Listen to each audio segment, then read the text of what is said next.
décider d'engager une procédure de licenciement collectif sur la base d'un motif économique, en se disant notre entreprise ne pourra pas survivre en fait à la crise, ou elle pourra survivre, mais à condition de licencier une partie de l'équipe.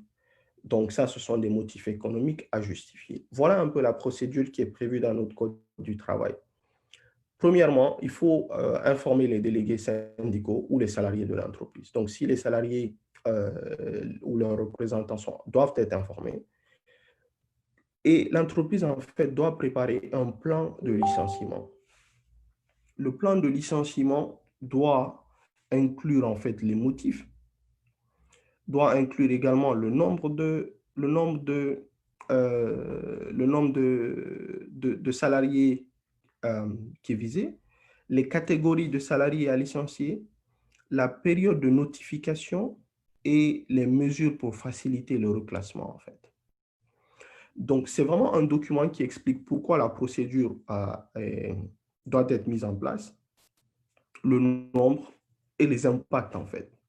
Donc, dans le cadre du plan, il y a 2 ou 3 réunions qui doivent être tenues.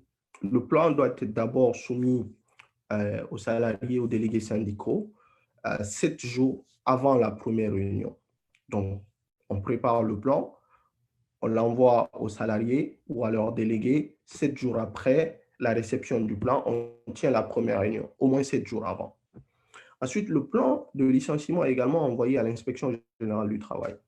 Donc, puisque ce sont des licenciements collectifs, donc l'inspection générale du travail doit au moins être informée. Ça, c'est la première partie de la procédure. La deuxième partie, c'est qu'après la première réunion, donc vous avez préparé votre plan, vous l'avez envoyé aux salariés, 7 jours après, vous avez tenu votre première réunion, vous devez encore tenir en fait une deuxième réunion. Au cours de cette deuxième réunion-là, les délégués des salariés, donc les délégués syndicaux, vont émettre leur avis sur le plan en vous disant le nombre de personnes à licencier n'est pas justifié pour X, Y raison parce que la santé de l'entreprise est proposée, faire en fait des contre-propositions. Tout ça là en fait est mis dans un PV, un procès verbal de réunion. Ensuite, le plan définitif amendé est envoyé à l'inspection générale du travail. L'inspection générale du travail revoit tout ça. Maintenant, quelle est la marge de manœuvre de l'inspection générale du travail? Comment l'inspection générale du travail, en fait, évalue la question du licenciement pour motif économique? Si le plan de licenciement, en fait, ne concerne moins de 10 salariés, c'est-à-dire vous avez 9 personnes, dans ce cas-là, l'inspection générale du travail n'a pas de pouvoir pour retarder les licenciements. C'est-à-dire, l'inspection générale du travail peut formuler des recommandations, mais l'inspection ne peut pas en fait retarder le processus. Mais dans l'hypothèse où les salariés qui doivent être licenciés sont au moins 10 salariés, 10 personnes, dans ce cas-là, l'inspection générale du travail peut demander une troisième réunion et faire des propositions d'amendement du plan. C'est-à-dire que dans la première phase, la procédure de licenciement est initialement discutée entre l'entreprise et les délégués syndicaux. Mais pour les salariés de plus de 10, pour les licenciements de plus de 10 personnes au moins, là, l'inspection générale du travail peut, en fonction de ce qui est proposé, faire des amendements, faire des contre-propositions pour, en tout cas, réduire l'impact, en fait, de la procédure de licenciement sur les salariés.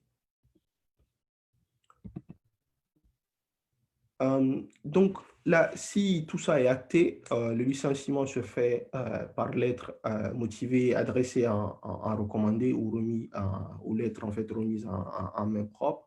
Et pour les salariés, disons pour le personnel cadre, c'est 3 mois de préavis. Pour les agents de maîtrise, c'est 2 mois. Et pour les personnels d'exécution, c'est 1 mois. Quelles sont maintenant les indemnités auxquelles les salariés ont droit? Vous avez les indemnités de licenciement. Donc ça, c'est pour les salariés qui ont plus de 12 mois. C'est-à-dire que si vous travaillez plus de 12 mois dans une entreprise et qu'il y a un plan de licenciement pour motif économique, vous avez droit à une indemnité. Vous avez droit également à des indemnités, congés payés, préavis et autres, en fait, indemnités prévues soit dans votre convention collective ou soit prévues dans votre contrat de travail.